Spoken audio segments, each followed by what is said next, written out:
The date was June 1st, 1921, when Black Wall Street, the name fittingly given to one of the most affluent all-black communities in America, was bombed from the air and burned to the ground by mobs of envious whites. In a period spanning fewer than 12 hours, a once thriving 36-block black business district in northern Tulsa lay smoldering, a model community destroyed, and a major African-American economic movement resoundingly diffused.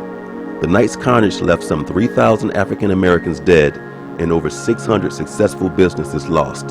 Amongst these were 21 churches, 21 restaurants, 30 grocery stores, and 2 movie theaters, plus a hospital, a bank, a post office, libraries, schools, law offices, and a half dozen private airplanes, and even a bus system.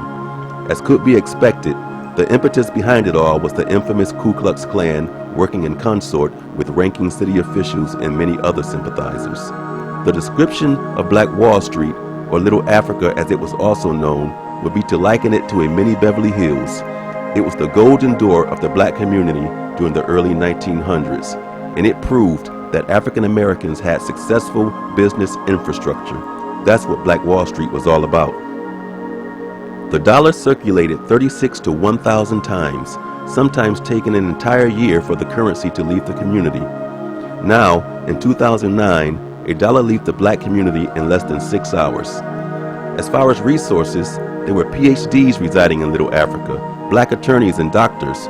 One doctor was Dr. Berry, who also owned the bus system. His average income was $500 a day, a hefty pocket of change in 1910. During that era, physician-owned medical schools. There were also pawn shops everywhere, jewelry stores, churches, restaurants, and movie theaters. It was a time when the entire state of Oklahoma had only 2 airports, yet 6 blacks owned their own airplanes. It was a very fascinating community. The area encompassed over 600 businesses in a 36 square block area with a population of 15,000 African Americans. And when the lower economic Europeans looked over and saw what the black community created, many of them were jealous. When the average student went to school on Black Wall Street, he wore a suit and tie because of the morals and respect that they were taught at a young age. The mainstay of the community was to educate every child. Nepotism was a word they passionately believed in. The main thoroughfare was Greenwood Avenue, and it was intersected by Archer and Pine Streets. From the first letters of each of these names, you get GAP, and that's where the renowned R&B music group The Gap Band got its name. They were from Tulsa. Black Wall Street was a prime example of the typical black community in America that did business. But it was in an unusual location. You see, at that time, Oklahoma was set aside to be a black and Indian state. There were over 28 black townships there. 1/3 of the people who traveled in the terrifying Trail of Tears alongside the Indians between 1830 to 1842 were black people. The citizens of this proposed Indian and black state chose a black governor, a treasurer from Kansas named McDade. But the Ku Klux Klan said that if he assumed office, that they would kill him in less than 48 hours. A lot of blacks owned farmland, and many of them had gone into the oil business. The community was so tight and wealthy because they traded dollars hand to hand, and because they were dependent upon one another as a result of the Jim Crow laws. It was not unusual that if a resident's home accidentally burned down, it could be rebuilt within a few weeks by neighbors. This was the type of scenario that was going on day to day on Black Wall Street. When blacks intermarried into the Indian culture, some of them did receive their promised 40 acres and a mule, and with that came whatever oil was later found on the properties. On Black Wall Street, a lot of global business was conducted.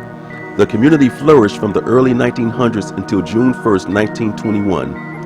That's when the largest massacre of non-military Americans in the history of this country took place, and it was led by the Ku Klux Klan. Imagine walking out of your front door and seeing 1,500 homes being burned. It must have been horrifying. Interviewed survivors believe that the whole thing was planned due to the fact that white families with their children stood around on the borders of the community and watched the massacre, the looting, everything, much in the same way they would watch a lynching. The spectator activity is where the word picnic is derived from. You see, it was typical to have community gatherings on Friday evenings in Oklahoma. The word was short for pick a nigger, to lynch that is. They would lynch a black male and cut off body parts as souvenirs. This went on every weekend in this country. That's where the term really came from.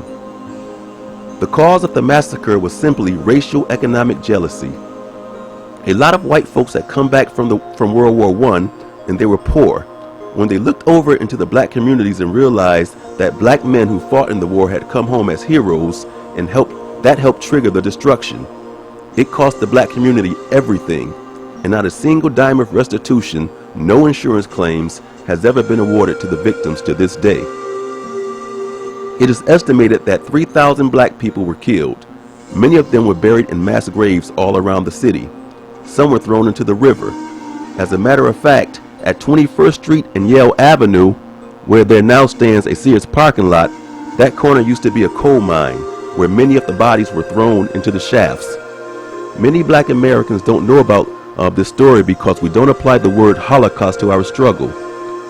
Jewish people use the word Holocaust all the time. White people use the word Holocaust. It's politically correct to use the word Holocaust. But when we black folks use the word, people think that we're being crybabies or that we're trying to bring up old issues. No one comes to our support. In 1910, our forefathers and mothers owned 13 million acres of land at the height of racism in this country. Our mandate now is to teach our children about our own ongoing black Holocaust. We can rebuild Black Wall Street, but it won't be easy due to the psychological conditioning of black people ever since our ancestors arrived in America.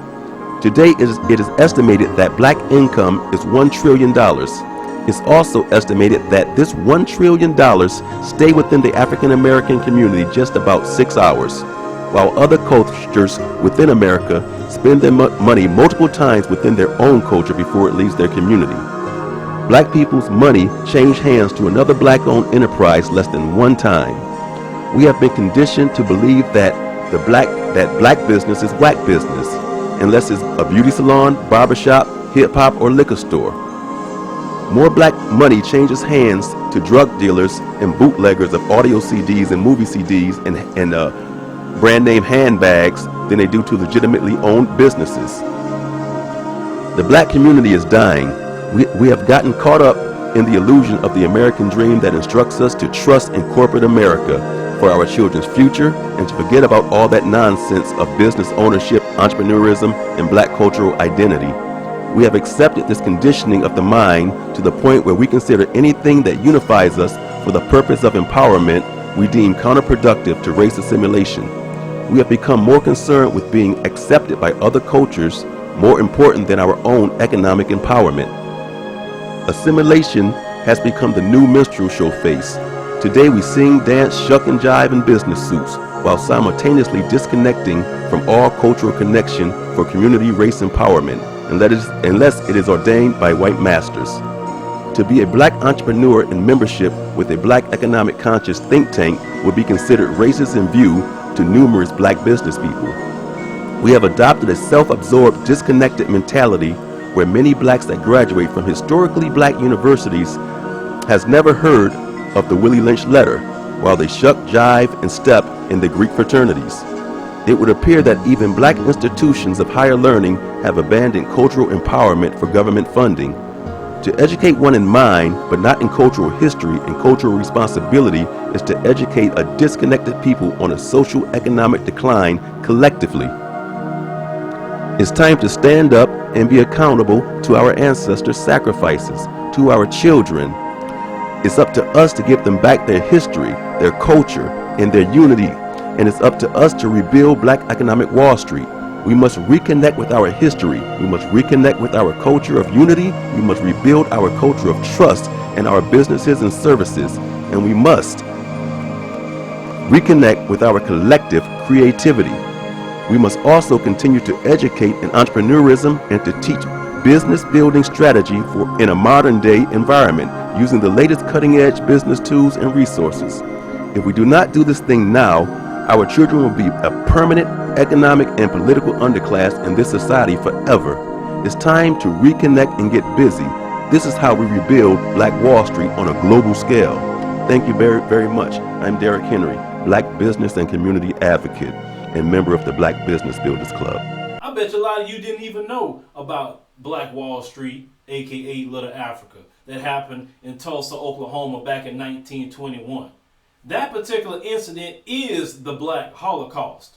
These black people did every single thing that black folks are told they should do. You know, pull yourself up by your bootstraps, do things for yourself, stop asking for handouts. Well, those black people did all of that, and yet they were attacked. Why? I thought black people need to do for themselves and stop begging for everything. And yet, when black folks did it, you wouldn't mess with them. Now, let me tell you something. On top of what got that started, you had the white men coming back from World War I, and they could not get jobs to save their life. They were losing everything. But they looked over to Little Africa, and they saw mansions over there. They were staying in shacks. They were losing their stuff, but yet these black folks are flourishing, and they couldn't stand it. And they had to go over there and attack those black people because they didn't want black people to have nothing, because they couldn't have something. Pure, unadulterated jealousy with a little hint of racism along with it. And that's sad. Now, did you hear that these black people owned airplanes? How many black folks you know right now own airplanes? They owned airplanes. Had their own airport over there. Had, grocery stores, jewelry stores, doctor's offices, lawyers' offices. I mean, all the things that you heard was in this particular town. We don't have hardly none of that today. This is what we need to inspire to be like. Be like our brothers and sisters in this town. They got together on one accord.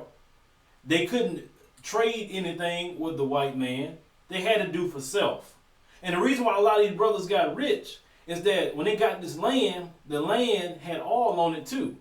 They sold all the oil to the oil companies, and these brothers got paid. And instead of them tricking off their money, getting tattoos, tricking their money off the hoes, these brothers say, you know what? We're going to build something here. We're going to make a community for ourselves, because we can't go stay in a white neighborhood. So we got to build something for ourselves. So and that's what they did. They built all this on their blood, sweat, and tears.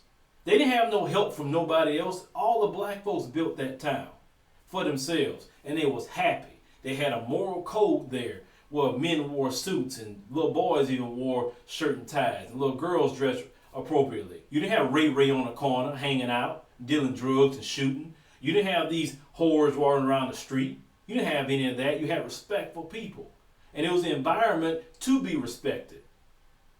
And anytime a black person needed some sort of help, the whole community went out to help them. It wasn't this, I ain't helping him, I ain't helping her. It's no, my brother down, my sister down, I'm going to go help them. And this community was doing great. They wanted for nothing in the height of racism and in the height of Jim Crow. But what got all that started with the Klan, outside talking about their jealousy and why they went over there to attack them, they wanted to look for a reason. So what happened, they had this one brother. He was in the elevator, and his white girl was an attendant. And the elevator shifted, and he tried to hold himself up on her because he didn't want to fall. That was it. The brother didn't do nothing. She went and say, oh, he raped me. And that newspaper say, oh, this Negro from Little Africa, he raped a white girl. We need to do something about this. And so they rallied themselves off of that alone, talking about a supposed rape. When the girl ended up recanting her story, said, wait a minute, he didn't rape me. He just fell. Because the girl recanted her story, but they didn't want to hear it at all. They said, oh, no, he did rape you. You don't know what you're talking about.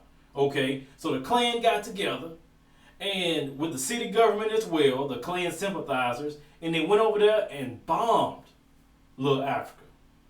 Killed all our brothers and sisters and children.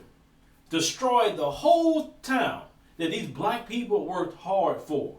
So jealous that black people had something. When you say they could not join nothing with you, they couldn't stay in your neighborhood, they couldn't do anything, they built something for themselves, and they still was attacked. They still was destroyed. Now, if that doesn't tell you that black people don't want them to have anything, I don't know what else to tell you. You pay attention to it when we start getting together, black people, about something. We start unifying. Do you notice how scary it gets? Not for us, but for people that worry about us like that. Because rest assured, they got people that worried about me and you getting together and being on one accord. They love to see us fighting. They love to see us shooting each other in the street. They love to see the single mothers. They love to see the whoredom. That's not the legacy of my people. That's why I speak against it and say, hey, this stuff not right as a norm. Because if you look back in your history, you were mothers, fathers, you were husbands, you were wives, and you was to be respected, and your children respected you. Now, if I was the whole time we was here, we were nothing but thugs and hood rats, I wouldn't say nothing because that's just, hey, I say, hey, that's just black folks. But that is not us. That's why I speak up and speak against it. Little Africa is your legacy.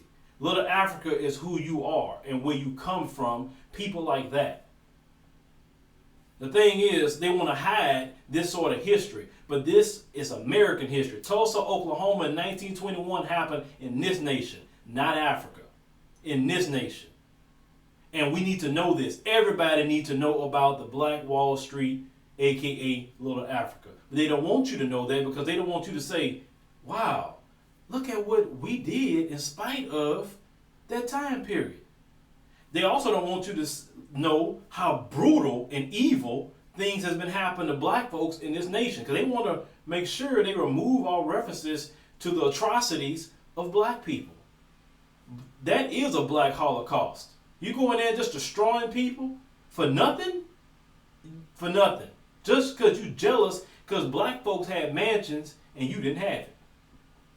This is why black folks need to get and have the spirit of little Africa and start building. Stop fighting so much about stupid stuff. Fighting over color. Fighting over who got more money than who. Who cares at the end of the day? Worrying about a dude, his female. Worrying about another brother. You know, it's stupid. All this stuff is stupid that we do. And it's very counterproductive. And don't you realize they got people cheering you on when you always downing your own people and attacking your own people? Now, if I talk about hood rats and thugs, because I know that's not our legacy, and it hurts me to see that stuff, and if I can put out a video showing what these people are doing and get somebody else to see and say, you know what, I don't want to be that way, that is why I talk about them. I have no issue with talking about that. But at the end of the day, we need our family back to build again. Look at these brothers in the NBA. If all them brothers in the NBA say, you know what, forget the NBA, we starting our own. We ain't fooling with them no more. The NBA could shut down overnight. Who gonna watch the NBA if all them brothers leave? So let's just keep it real. Most of the starting five in the NBA is black men. I mean, you won't have, sure, you can let everybody else play, but I guarantee you, the black league will get more attendance. I know they will. You can look at the NFL. Brothers can walk away from that. Start their own football league. We got the money in the black community to start leagues. Yeah, we don't do it because we're so divided. We're here, we're there. I don't want to join with him because I don't trust him. All that. And also, you heard the brother say in the presentation about black folks having $1 trillion spending power, but yet don't stay in your hands for 6 hours. That's sad. And you give all your money back to the corporation. That's why they don't care about giving LeBron James all that kind of money. It doesn't bother them to do that. Why? Because he's not going to do anything to build up even where he's from. He's not going to try to build some schools. He's not going to try to build a community. He's not going to try to start a whole bunch of businesses and hire these brothers that got records that just made a mistake and being refused to get hired. He's not trying to do that. You know what I'm saying? I'm not saying it's his responsibility, but the thing is, when you have more, you have to become more responsible at the end of the day. You can't sit up there and say, well, I made it, forget everybody else. You can't do that. Because when you sit up there and stand up and say, you know, I'm going to help my brothers and sisters, God will bless you with more. That's what you do. You're supposed to help people when you're in those positions. And a lot of these brothers and sisters, like Russell Simmons and all them others got buku money, they ain't doing a doggone thing to build anything. And that's sad. You can't take that money with you when you're going at all. You can't. That money going to stay here. Why you sit there and just going to be greedy and not try to help out your brothers and sisters? It is not nobody else's responsibility to help black folks. It's black folks' responsibility. It's not about point blaming white people and this one and that and the other. It's about fixing ourselves. We need to fix ourselves. Because who else gonna fix us? We don't have no friends to fix us. So who gonna fix us? We need to rebuild Black Wall Street. But it starts with building the family first. We got to have a strong family structure. Build our families, raise our kids, and then let's join together and do the right things. I don't know what y'all think about, you know, Little Africa. It's American history. It's just black folks are in it as well. and also some racist Klansmen and everybody else. Hit me up in the comments, choose a commentary, subscribe to the YouTube channel. What's up with that hair of hers? And then this guy, she a woman. She not acting like a woman, ignoramus. Because if she was acting like a woman, she wouldn't be fighting the way she was fighting. She gonna have her kids in that kind of place? Come on, that's wrong. Then I'm gonna tell you something, black men. I'm gonna talk to you about something for a minute. Now, we talk about